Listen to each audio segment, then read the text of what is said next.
¿Cómo le va? Muy buenos días, bienvenidas, bienvenidos, bienvenides. Estamos en Apuntes Parlamentarios, un programa del canal del Congreso para Radio Congreso, este proyecto en el que buscamos construir una ciudadanía más informada, abonar en la construcción de una democracia en donde todas y todos quepamos, en donde podamos incidir en los asuntos que se están legislando y conocer mejor el funcionamiento de nuestras instituciones, particularmente el de la democracia.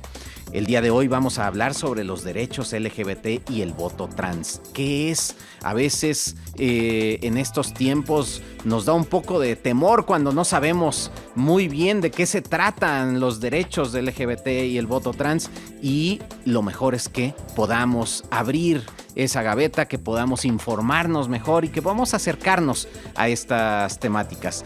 Para hablar sobre este tema tenemos como invitada a la doctora Erika López Sánchez, quien es profesora investigadora del Departamento de Estudios Políticos y de Gobierno de la División de Derecho, Política y Gobierno de la Universidad de Guanajuato, y al doctor Carlos Arturo Martínez Carmona, quien es profesor de la Facultad de Ciencias Políticas y Sociales de la UNAM.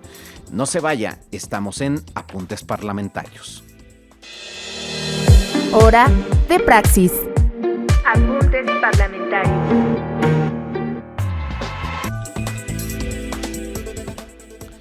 La evolución de los derechos LGBTIQ+, ha sido pues un proceso muy largo, que ha sido variado según cada país, según cada contexto, y en la actualidad todavía muchas legislaciones nacionales discriminan a esta comunidad, castigan a esta comunidad. En muchos países se prohíben estas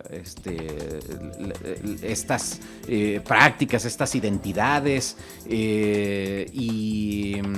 y nosotros hemos evolucionado en México y tenemos hoy el reconocimiento de ciertos derechos, pero habría que reconocer que estos derechos es fruto de una larga lucha en la que hemos visto una gran cantidad de colectivos que se han movilizado a lo largo del tiempo, y por eso es que el día de hoy hemos invitado a dos personas expertas en este tema para que nos platiquen un poco cómo ha sido esta evolución, el estado en el que nos encontramos, qué es lo que falta, qué es lo que tenemos que hacer y cómo podemos nosotros contribuir a vivir en una sociedad en donde todas, todos quepamos.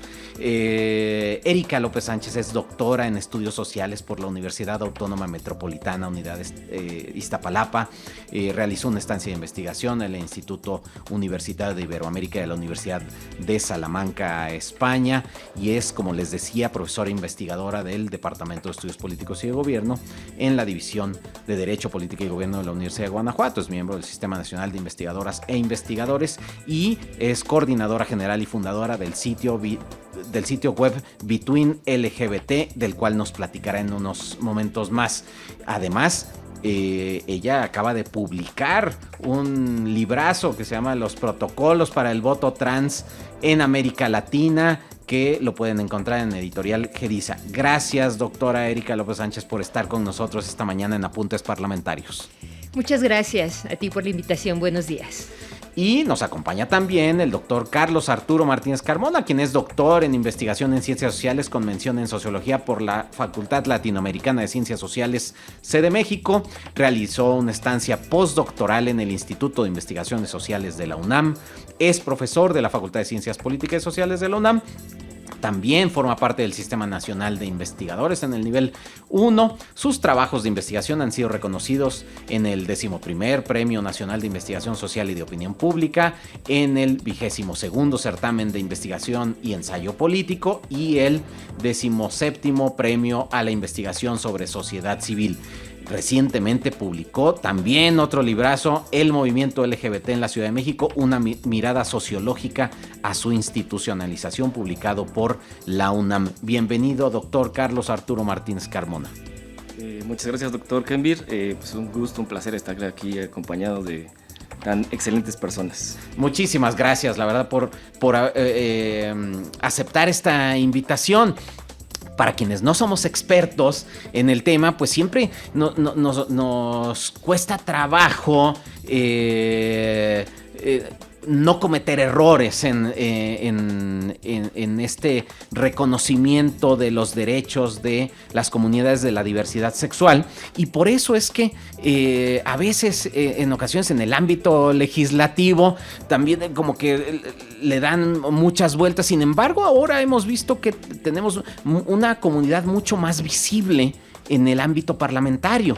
Es decir, tenemos diputadas trans, tenemos una comisión de la diversidad en la Cámara de Diputados, tenemos cada vez el reconocimiento mayor a los derechos de las comunidades de la diversidad sexual, pero siempre es vale mucho la pena hacer un recuento de cómo llegamos aquí, porque para las nuevas generaciones, pues a lo mejor les resulta muy natural. Por ejemplo, para mi hija y para mi hijo, pues es muy natural hablar del matrimonio entre personas del mismo sexo, ¿no? Tenemos amigas, amigos que están casados y son personas del mismo sexo, etcétera. Y cuando yo les platico que eso antes estaba prohibido, ellos no se lo imaginan. Dicen, ¿pero por qué?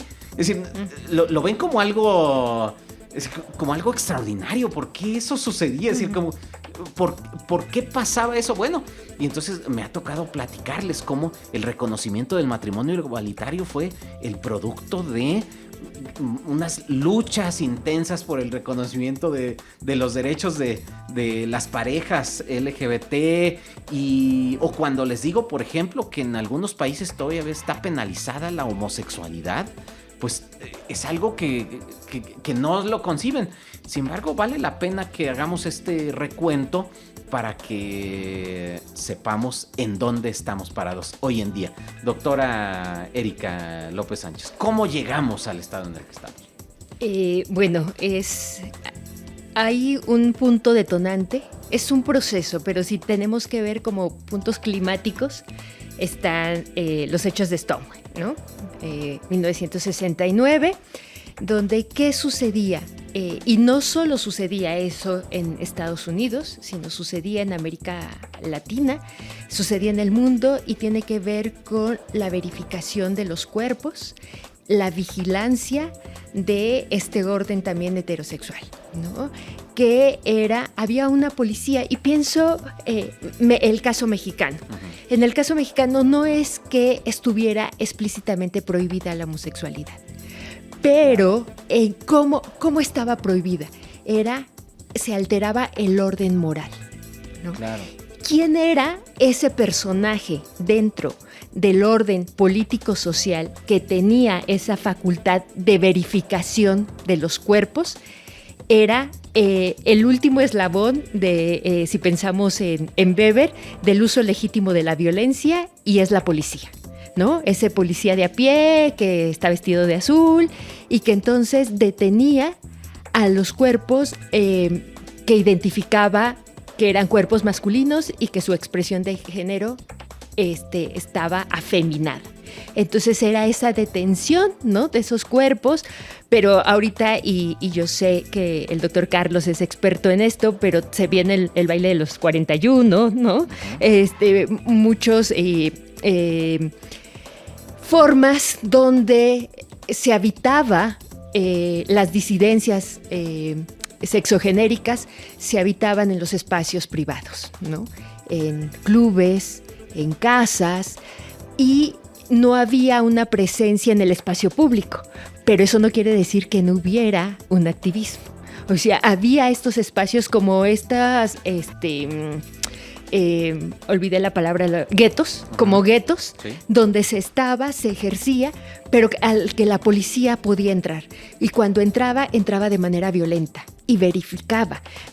No es casual que estamos hablando antes de los años 60, existían pantalones para mujeres y para hombres. Cuando empieza a surgir el pantalón, el pantalón de las mujeres, y pensar en términos cis y hetero. Cis me refiero a esas personas que se identifican con el sexo asignado al momento de nacer y se viven de esa manera. Nacen con una vulva y se les identifica como mujeres y se viven como mujeres, ¿no? Y entonces los pantalones para mujeres, el cierre estaba a un costado. No tenían por qué tener un cierre enfrente. Claro. Versus el cierre de los hombres cis estaba enfrente. Entonces, esto era un proceso importantísimo de verificación de los cuerpos. Parecería ser que estamos hablando de moda, pero esto es muy político, porque la vestimenta es política y a partir de ahí hay una verificación. Claro, no hay una policía verificadora de los cuerpos, pero sí hay prácticas que norman cómo deben ser los cuerpos, ¿no? Y entonces cuando entraban a estos espacios, la policía, que tenía ese poder, ¿no? Es el uso legítimo, el último eslabón del uso legítimo de la violencia, poder entrar, interrumpir, pues podía hacer esa verificación de los cuerpos y pensar en función de por qué alguien que tiene que yo lo leo como un hombre, trae un pantalón con un cierre de lado. Esas verificaciones que se empezaron a hacer era la intervención, la vigilancia de los cuerpos, la vivencia de sus identidades, pero también lo sexoafectivo, ¿no? que estaba ahí. No es gratuito que una de las consignas en el movimiento de liberación sexual en México sea tenía que ver con en mi cama mando yo. Claro. ¿No? Tenía que ver la intromisión del Estado en la cama. En la vida privada, exacto. Porque la heterosexualidad, como la identidad de género cis, es política y obedece, no me voy a extender más, pero obedece al contexto, al sujeto cartesiano de la modernidad. Ahí está situado ese sujeto cis heterosexual en aras de las sociedades preindustriales. Era necesaria la construcción de familias, la reproducción de mano de obra, y entonces ahí está la historia. Pero esta historia reciente hay un hartazgo que antes de los movimientos de Stonewall en 69 en Nueva York, que después de entrar tantas veces la policía a este bar, hay un momento en que la gente de la disidencia sexogenérica se cansa y se hace todo un revuelo ahí de resistencia, de golpes, y empieza un movimiento social, una acción colectiva que genera en un movimiento social encabezado por 2 mujeres trans. Pero antes hay un registro 3 años antes donde en Argentina ya hay organizaciones de movimientos de hombres homosexuales donde vinculados a la izquierda, en contextos que se empiezan a dibujar los regímenes autoritarios, y movimientos de izquierda donde se identifican como izquierda pero se identifican como hombres homosexuales. Entonces estamos viendo ya la revisión de acciones colectivas públicas de resistencia vinculados a la izquierda, porque antes de los derechos humanos, la izquierda fue el espacio de refugio de las personas de las diversidades sexuales y de género. En los años 90 va a ser los derechos humanos la semántica de refugio, pero antes lo fue la ideología de izquierda. Entonces claro, ahí se encuentran vinculados y empieza esta movilización que viene en cadena. Se cuenta poco de Argentina, pero Argentina,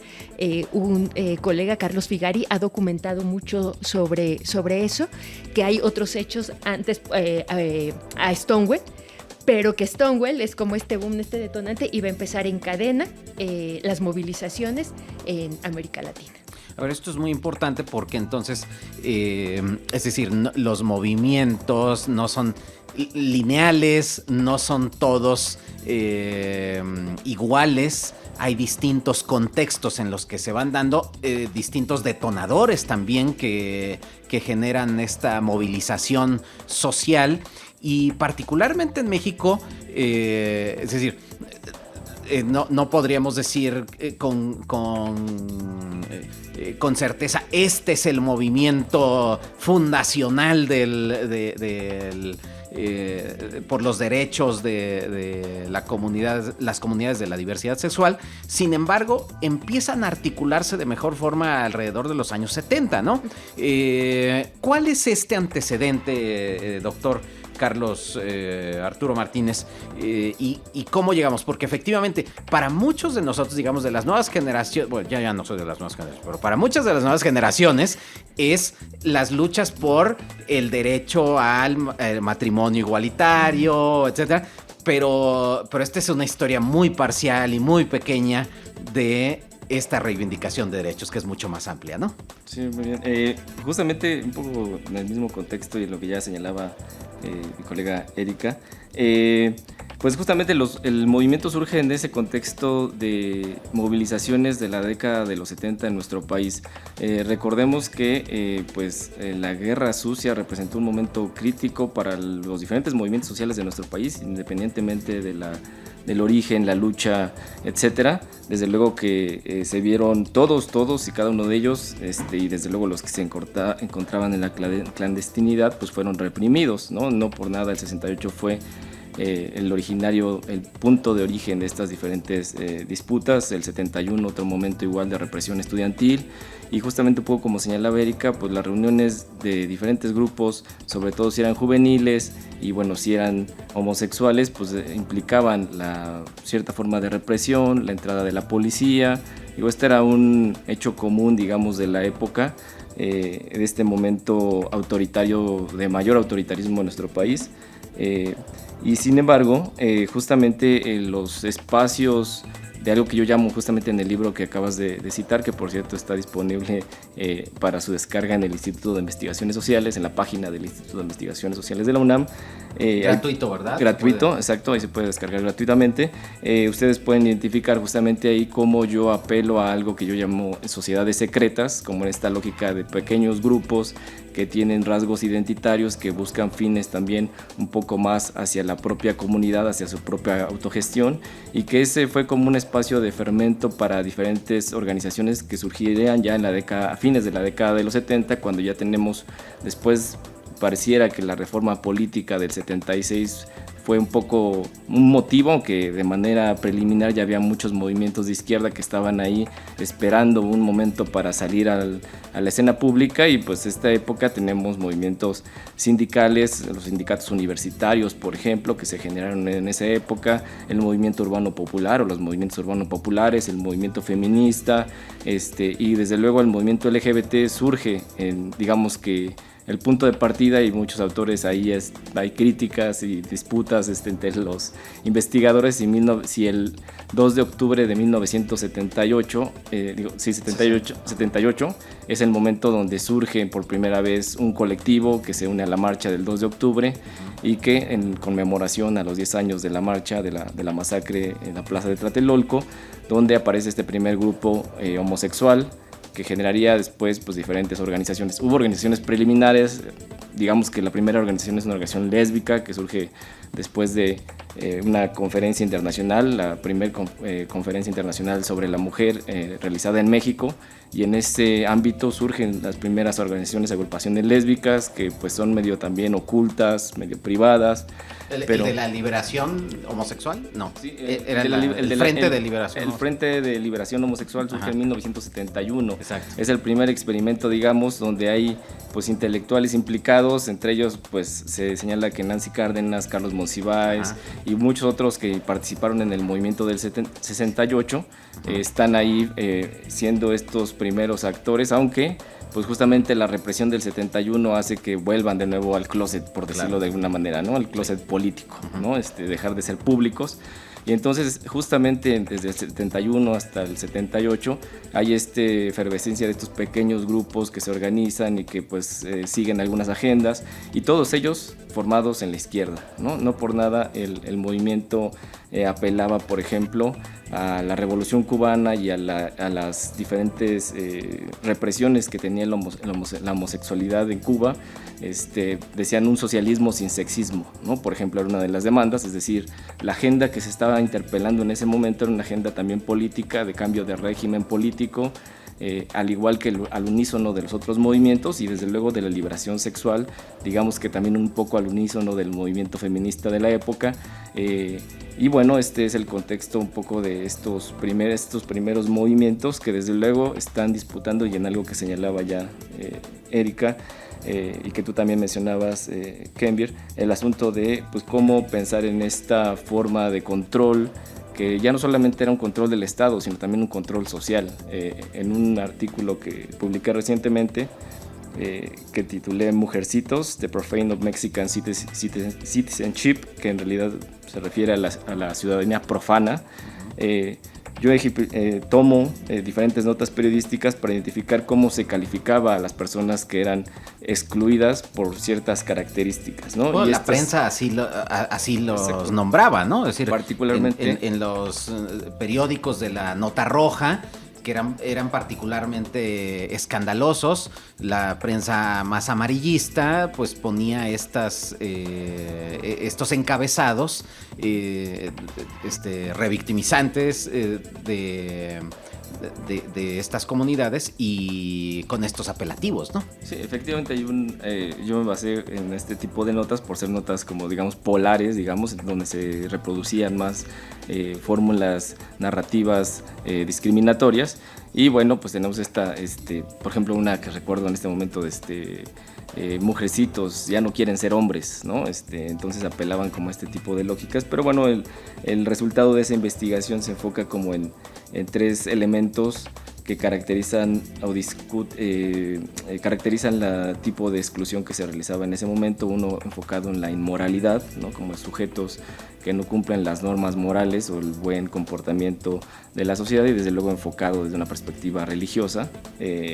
La criminalidad, que también eran sujetos que estaban pues dispuestos para el asalto, para robar, dispuestos para criminalizar, pero que también eran víctimas, ¿no? También este tipo de información se señala mucho que eran víctimas y victimarios, y también pues desde luego que no tenían comportamientos varoniles, ¿no? Y particularmente pues desde luego heterosexuales, y más aún que fueran machistas, ¿no? O sea, eso implica que la ciudadanía de esa época tendría que ser pues moral, tendría que ser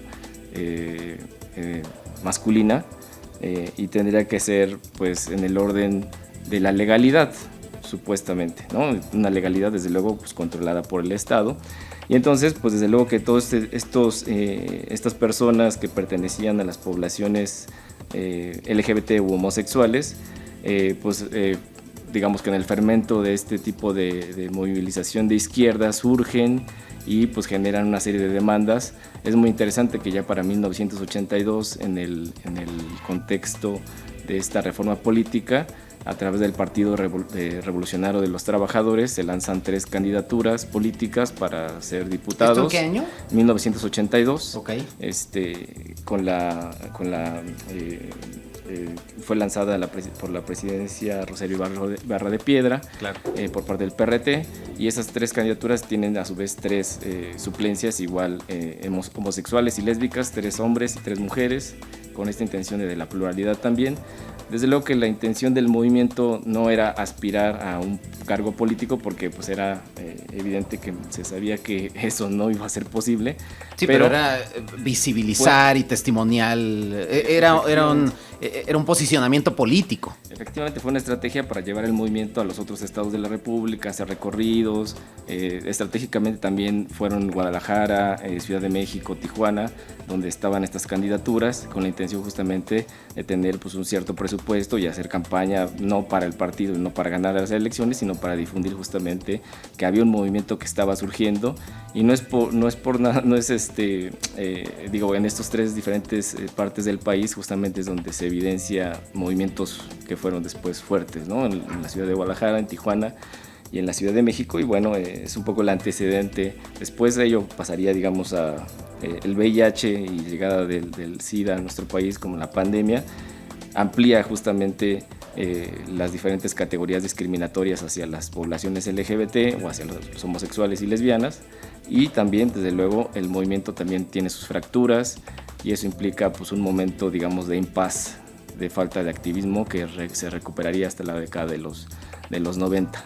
A ver, has hecho todo un largo recorrido muy resumido, por supuesto, porque yo le recomiendo a nuestro público que lea el libro de Carlos Arturo Martínez Carmona sobre los movimientos justamente LGBT y que pueda ir reconociendo, porque sobre cada uno de estos es apasionante cómo la valentía en el momento en el que iniciaron estos movimientos frente a lo que ya nos platicaba la doctora Erika López, pues era jugarse la vida para reivindicar los derechos de esa propia comunidad, ¿no? Y que hoy en día parece, por eso yo decía que las nuevas generaciones a veces lo damos por descontado, porque pues parecía como si así hubiera estado siempre, y esta ha sido una larga lucha. Vamos a ir a una pausa, pero cuando regresemos quisiera preguntarles, a ver, ¿cuál es el estado actual de los derechos de las comunidades de la diversidad sexual? ¿En qué hemos avanzado y qué es lo que falta por avanzar en esta agenda? No se vaya, estamos en Apuntes Parlamentarios, estamos hablando con la doctora Erika López Sánchez y el doctor Carlos Arturo Martínez Carmona, estamos hablando de derechos LGBT y voto trans en Apuntes Parlamentarios.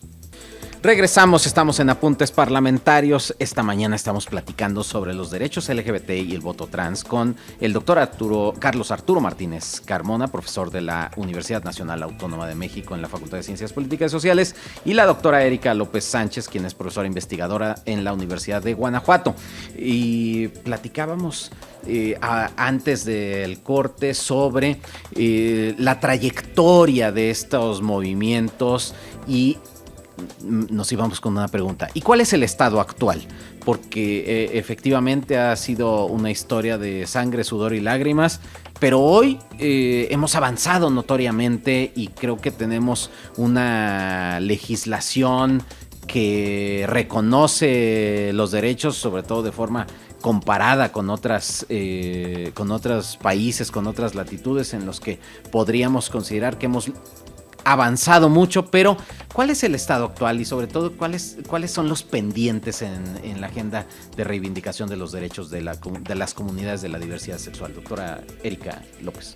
Sí, aquí es importante decir, México tiene, a diferencia del resto de los países de América Latina que tienen reconocimiento de derechos, es que México tiene un avance sustantivo en derechos sociales, políticos, civiles, a favor de las poblaciones LGBT+, pero a nivel subnacional. Ya. La identidad de género, por ejemplo, el matrimonio igualitario, son derechos reconocidos a nivel subnacional. Cosa diferente pasa en América Latina. Cuando hablamos, ¿qué países? Y lamentablemente Argentina era el país más avanzado en reconocimiento de derechos hacia las poblaciones LGBT+. Uruguay, ¿no? De los dos países más avanzados, que empiezan de manera más tardía que México, pero que tienen un reconocimiento sustantivo a nivel nacional. En México empieza particularmente en la Ciudad de México y luego se empieza a extender a otras ciudades. Entonces es importante decir esto, porque hay veces que se lee como que vamos de avanzada, sí, pero nuestros derechos son subnacionales. Son pocos los derechos, si no me equivoco, son 6 derechos que tenemos de alcance nacional. El resto cambia. Y eso, entonces, el estatus del derecho, porque también hay que pensar algo se encuentra en una situación como vulnerable también al mismo tiempo, ¿no? Exacto, y hay que tener en cuenta por cuál fue la vía de aprobación. Si fue ejecutivo, legislativo, judicial, o si fue por un organismo autónomo público, que pasa mucho con los derechos político-electorales, ¿no? Que sean los organismos electorales quienes den el derecho. Esto hace que el estatus del derecho sea distinto. Entonces, no solamente celebrar por celebrar el derecho, hay que ver cómo es la condición, porque cuando pasa por procesos reconocidos por los tribunales, son por lo general procesos que requieren segundas o terceras judicializaciones, claro, para que se tenga. Entonces, no podemos, sí me explico, sí, como claro, poner todo en su justa dimensión. Pienso... Sí, no es no reconocer los avances que hay, pero que no necesariamente tienen el mismo estatus en todas las circunscripciones locales, ¿no? Exacto. Pienso en el matrimonio igualitario en Guanajuato, que fue por un decreto del gobernador, donde el Código Civil de Guanajuato no se trastoca, sigue intacto y es un juego moral que hace la clase política que gobierna, y entonces sobre todo estas tendencias más de derecha, donde no se trastoca la estética legal, y hay otras formas donde queda suspendido el derecho porque en un cambio de gobierno, pues el derecho se puede perder. Y esto es como sumamente, hay que tener miradas críticas sobre esto. Entonces, es urgente trabajar en derechos de alcance nacional. Claro. Tenemos cuál es un compromiso. El compromiso tiene que estar en el Poder Legislativo. El Poder Legislativo sigue teniendo, desde mi visión, desde mi documentación, reticencias para poder legislar. ¿Cuáles son los motivos? Cuestiones morales, simplemente no son temas apremiantes a nivel nacional. ¿Por qué? Porque aquí también entra que episteme prevalece en torno a la ciudadanía. Ya hay una idea de una ciudadanía que es hegemónica, que se nos ha dicho que es universal, cuando esa universalidad tiene términos y condiciones, que obedece a condiciones de raza, de clase, de orientación sexual, de identidad de género, es capacitista. Y por supuesto que en esas discusiones, esto no, siempre hablar de estos temas es como algo paralelo. Y pienso, y me voy a regresar algo muy rápido a lo que se decía antes del corte y que lo comentaba el doctor Carlos, y es que las movilizaciones LGBT fueron sumamente importantes para el proceso de la transición política, pero la transición política que se dio en términos formales nunca consideró una ciudadanía diversa. Y habló tenemos la ciudadanía liberal nos disloca de nuestros cuerpos. Para poder alcanzar la igualdad abstracta tiene que hacer una eliminación de la materialidad corpórea.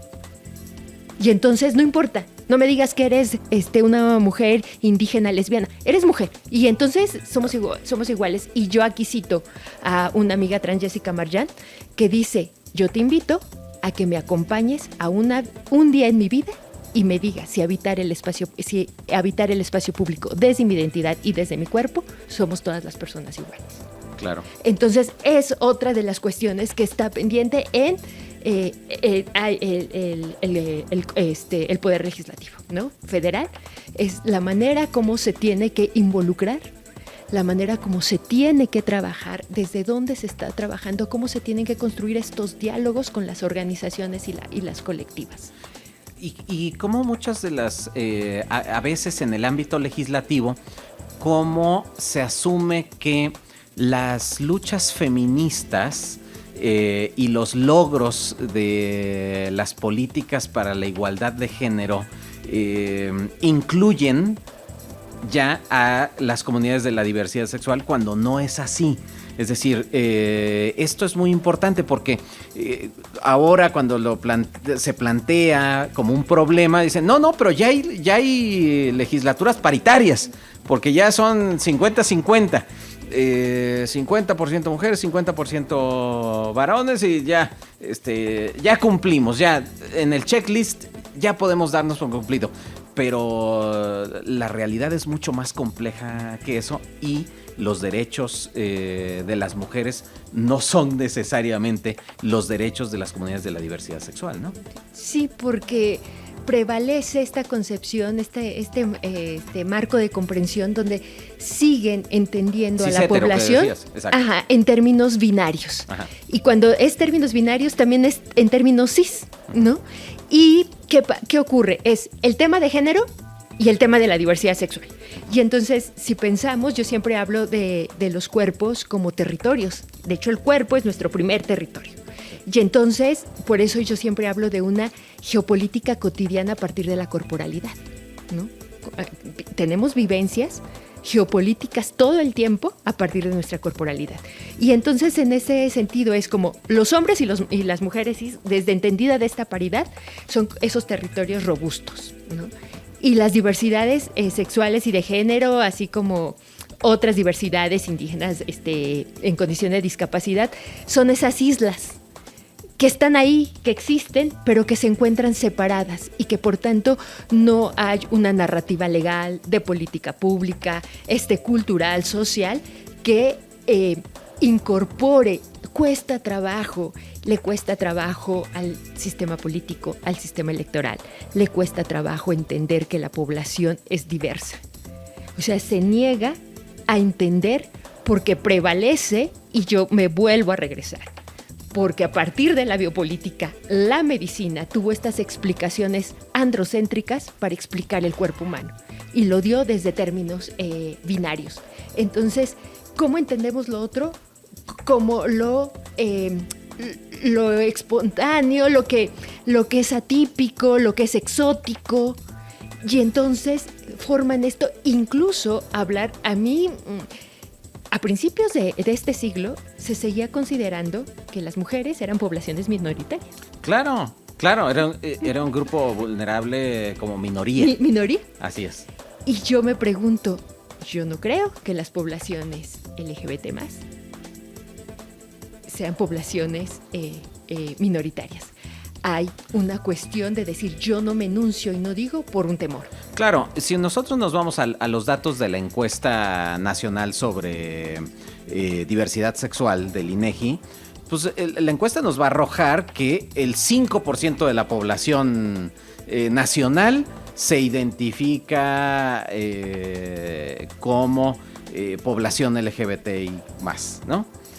Pero me parece algo absurdo pensar que el 5% de la población. Tampoco puedo demostrar de otra forma que es mayor. Sí se puede demostrar que es ese 5%, pero en este contexto, en esta sociedad, con esta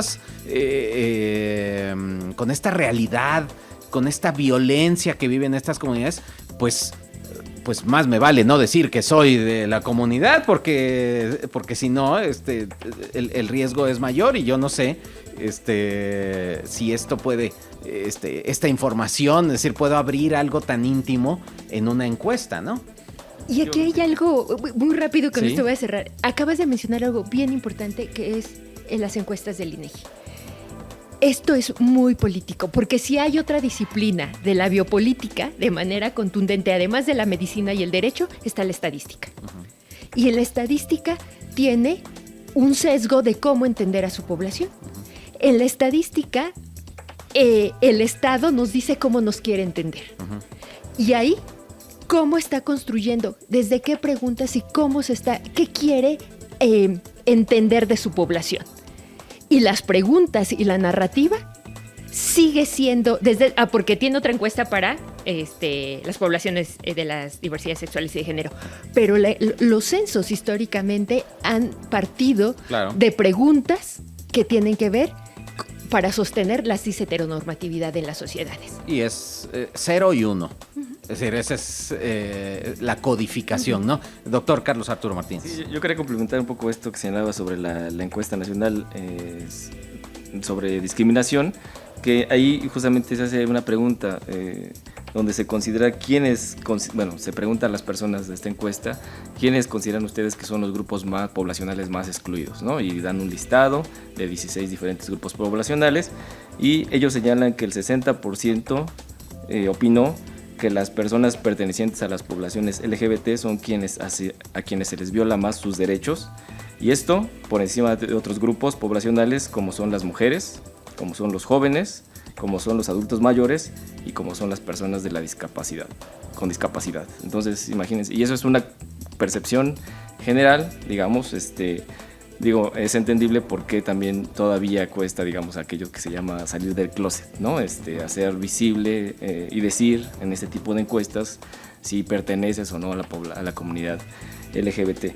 En otra encuesta, en la encuesta de la ENDOCIG, que es una encuesta sobre discriminación por motivos de orientación sexual e identidad de género, al grupo que es más excluido de las poblaciones LGBT, que son las personas trans, se señala, y sí, las entrevistas se hacen a las personas de la comunidad, 7 de cada 10 personas trans tuvieron alguna experiencia de discriminación durante la atención médica. 5 de cada 10 que fue negada la entrada a algún baño simplemente por su identidad, mientras que 6 de cada 10 reportaron haber escuchado comentarios negativos y burlas en el trabajo. Si ponemos esto en contexto, pues evidenciamos que es posible, o hay una serie de justificaciones ahí en la construcción narrativa y en las valoraciones culturales de por qué estas personas tendrían que ser excluidas de derechos tanto en la salud como en el trabajo, como en la educación y como desde luego en la justicia y desde luego en la participación política, ¿no? Esta es una percepción generalizada y también de las mismas poblaciones LGBT en este momento. Pero pareciera, y como bien señalabas, para muchos jóvenes pareciera que esto hoy en día es como muy común, pues encontrar a dos parejas tomadas de la mano en el metro, a dos personas, del mismo sexo tomadas de la mano en el metro, en otros espacios públicos, y sin embargo esto sigue siendo un elemento importante. Quisiera retomar el tema rápidamente, el de los derechos, porque podemos enunciar una serie de derechos que en realidad fueron parte de las diferentes exigencias de los movimientos LGB a partir de la década de los 90, y tenemos, el derecho a la no discriminación, que es el primero de los derechos que se concreta a nivel primero de la Ciudad de México, después a nivel federal. Tenemos, desde luego, ello implica y detona una reforma al artículo primero, donde se identifican los diferentes grupos poblacionales que no deben de ser, no pueden ser excluidos por su identidad, por su género, por la raza, etcétera, etcétera. Y tenemos también, desde luego, la formación del Consejo Nacional para Prevenir y Erradicar la Discriminación, que es otra institución que se crea ex profeso, para la protección de derechos. Después tenemos, el reconocimiento de las uniones entre personas del mismo sexo en 2006, con la aprobación en la Ciudad de México, después con la aprobación en Coahuila en 2007, el matrimonio igualitario en 2010 en la Ciudad de México y después en Coahuila en 2014. Y bueno, hay muchas razones para explicar esto, que no nos da tiempo para hacerlo. Uno bajo el manto de un gobierno perredista y el otro bajo el manto de un gobierno priista, donde un estado, Coahuila, donde no ha habido alternancia política hasta el momento, pero que fue uno de los primeros estados que aprobó el matrimonio igualitario. Y hoy tenemos ya en todos los estados de la República Mexicana reconocido el derecho de matrimonio igualitario, siendo Tamaulipas en el año pasado donde se aprobó finalmente este derecho. Pero también tenemos la identidad de género reconocida en la Ciudad de México en 2014, donde se aprueba de manera inicial, y hoy en día tenemos 20 estados en los que se reconoce la identidad de género con diferentes fórmulas, en algunas de ellas, pues a veces hasta violatorias de derechos que implican algún tipo de examen médico o psicológico, etcétera. Pero bueno, esto, ya hay una serie de elementos legislativos. Hoy también ya se está discutiendo el tema de las infancias trans y tenemos ya tres entidades donde se reconoce. Entre ellos están Oaxaca, Jalisco y la Ciudad de México. Y que esos son derechos que se han concretado. Y pues llegamos, antes de eso hay una lucha, para evitar estas terapias de conversión, este tipo de procesos que son de intervención psiquiátrica, psicológica, terapéutica, para que las personas que tienen preferencia, orientación o una identidad de género diferente a la heteronormada, pues sean intervenidos para evitar erradicar este tipo de prácticas que para estos grupos que promueven este tipo de prácticas pues son anormales, enfermos, etcétera. Y bueno, ya tenemos también en materia legislativa el poder restringir este tipo de prácticas, ¿no? Entonces, digamos que estos son los derechos que se han concretado, que hemos logrado. Un autor argentino, que ahora no recuerdo su nombre, pero entre ellos Javier Corrales señala, y otros tantos, Jordi Díez, Javier de la Dehesa, etcétera, que señalan que América Latina justamente entró en la revolución de los derechos LGBT desde el inicio de este siglo, mientras que en otras partes, tanto de Europa, Asia, África, estos derechos no son tan reconocidos como en nuestra región, y a veces tenemos pues el reconocimiento de ciertos derechos que superan lo que en Estados Unidos, podría ser también un espacio de friendly, como llaman, un espacio donde los derechos se dan, con la salvedad de lo que señalaba la doctora Erika, de que en nuestro país pues, estas decisiones se toman a nivel subnacional y hoy implica una variación en términos de la presencia o ausencia de los diferentes derechos. Sí, claro, habría que ir pensando en legislaciones generales, es decir, en leyes generales, en donde se pueda garantizar, por ejemplo, el derecho a la salud integral de las personas trans, por ejemplo, en donde no estén restringidos el acceso a los recursos para tratamientos hormonales, quirúrgicos, de reasignación, etcétera, que hoy pareciera incluso para algunas autoridades como innecesarias, ¿no? Sí, claro, son innecesarias mientras no entienden la realidad de todas las personas que sufren por su propia identidad sexual. Y bueno, en este caso hay todavía retos, ya señalabas algunos. Yo quisiera ir un poco al tema de lo político electoral, porque hoy, por ejemplo, en el ámbito legislativo, que es algo en el que hemos visibilizado aún más, la presencia de diputades de la diversidad sexual ha ayudado a visibilizar una agenda que antes estaba oculta, que antes tenía muchos obstáculos para poder siquiera ser verbalizada, ya no digamos que tuviera efectividad, siquiera para ser presentada, que hubiera la posibilidad de que se presentaran iniciativas, puntos de acuerdo, o que hubiera comisiones que celebraran foros de consulta hacia estas comunidades. Pues bueno, era casi imposible. De hecho, los temas de la diversidad sexual estaban incorporados como un tema de la Comisión de Juventud. Es decir, como si fuera un asunto de ese sector de la población, ¿no? Y ahora ya hay una comisión de diversidad en la Cámara de Diputados, no en la Cámara de Senadores. Ese es un pendiente. También sí hay diputados trans en la Cámara de Diputados, pero no los hay en el Senado de la República. Es decir, y se ha pensado, por ejemplo, en legislar en materia de lo que se han denominado cuotas arcoíris, ¿no? Que haya mayor participación de los grupos en la toma de decisiones en ciertos espacios, así como las cuotas se han legislado en algunos lugares. ¿Cuáles son, según ustedes, los pasos, lo que nos falta? Ya hablábamos un poco de estos elementos adicionales, pero en materia político-electoral, ahora con el libro de la doctora Erika López Sánchez de los protocolos para el voto trans, lo que pasa es que no lo pensamos nosotros porque lo damos por sentado, pero yo que he sido, por ejemplo, funcionario de casilla, no sé, a quien nos escucha, todos nos ha tocado, ahora hay protocolos para el voto trans. ¿Qué nos falta por hacer para garantizar, yo insisto en decir, para que vivamos en una comunidad mucho más incluyente?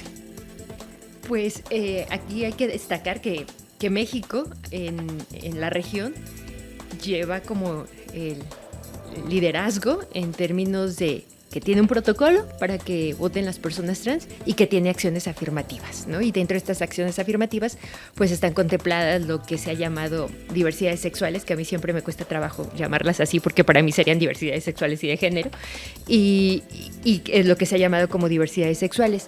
Lo que es cierto es que tiene que ver mucho con la historia de este país, que las acciones afirmativas, si bien este es el punto a destacar en la región, las acciones afirmativas vienen en enero de 2021 porque el Tribunal Federal Electoral mandata al INE para hacer las acciones afirmativas. Las acciones afirmativas desde 2021 ha sido un regateo que las poblaciones LGBT más han tenido que hacer en los dos procesos electorales que han tocado a partir de 2021. Llegan en enero de 2021 y lo que ocurre es que cuando se quieren, los activismos se quieren amparar en esas acciones afirmativas, los organismos electorales estatales mayormente responden que ya es tarde para poder hacer algo, ¿no? Entonces cuesta trabajo. Se tiene que judicializar, ¿no? Se tiene que judicializar. Y eso El litigio estratégico es una gramática que no es accesible para todas las personas. Okay. Y hay que decir, además pensar que muchas de las poblaciones, por toda esta abyección que viven, principalmente las poblaciones trans, tienen estudios truncos.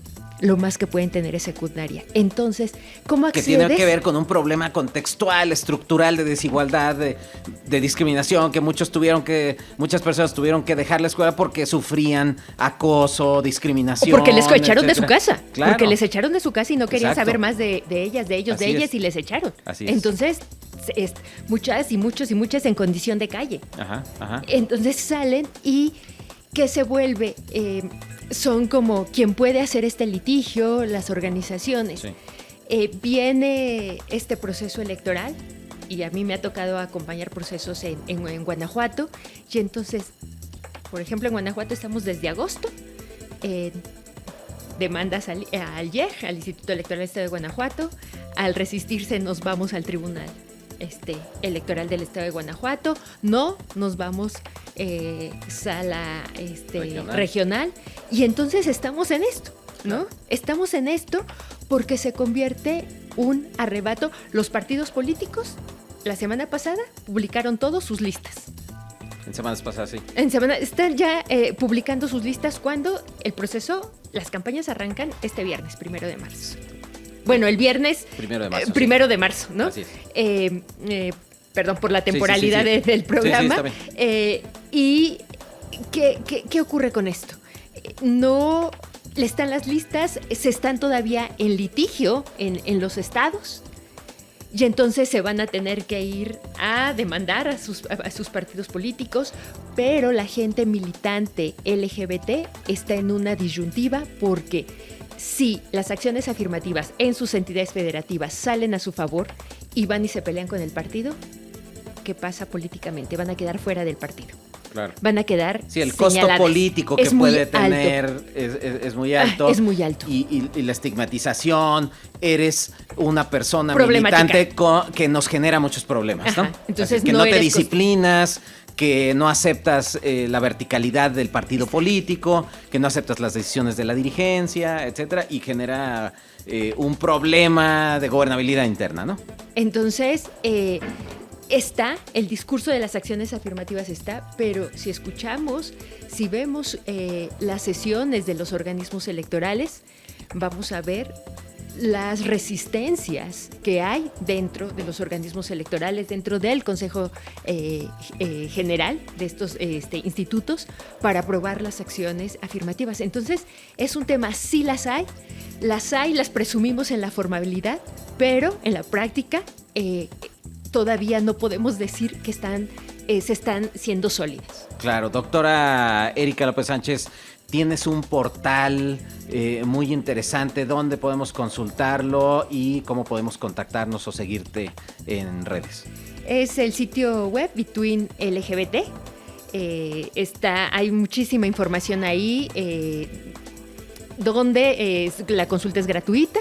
En redes sociales, en X me pueden encontrar como @eliberte, Erika Liberte.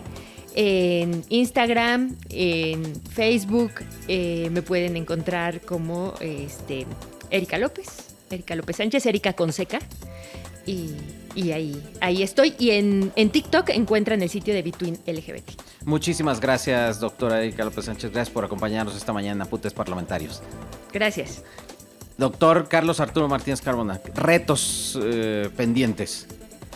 Bueno, los pendientes en realidad es que en cualquiera de estos derechos que ya hemos enunciado, bueno, que enuncié, en realidad pues hace falta su aplicación, reglamentos específicos, institucionalidad, políticas públicas, ¿no? En realidad no es solamente tener esta gama de derechos ya aprobada. El asunto de la educación es un tema súper importantísimo. Es una agenda que pues muchas de las comunidades LGBT y movimiento han medio descuidado. Creo que ahí es donde está el asunto, porque como dado los datos estadísticos que señalé, pues el asunto está poblacionalmente, todavía estamos culturalmente con esta idea de que estas comunidades pueden ser discriminadas o son discriminadas. Eso en la idea, y en la práctica, desde luego, muchos movimientos están peleando en sus estados por el asesinato de activistas, por la violencia que sufren en la vida cotidiana, etcétera. Es decir, como señala una investigadora muy importante, el tema de los derechos es algo muy importante, pero no es suficiente para poder concretar los cambios culturales. Y creo que ahí en la materia de educación es un tema donde deben dar la disputa estas comunidades para poder lograr su inclusión de manera más fehaciente. Yo creo que vamos a tener que hacer un segundo programa para que podamos profundizar en esta materia. Están invitados a este nuevo episodio seguramente. Doctor Carlos Arturo Martínez Carmona, ¿dónde pueden seguirte? Sí, en X como @carlosmtzcar, que MTZ y CAR son los dos. Martínez Carmona. Martínez Carmona, entonces ahí con gusto podemos estar en contacto, charla continua a través del espacio de redes sociales. Muchísimas gracias por habernos acompañado y le damos las gracias al equipo de producción encabezado por Lulú Ruiz, en la operación a Cassandra Guzmán. Yo soy Kenvir Puente, nos vemos la próxima. Esto fue Apuntes Parlamentarios.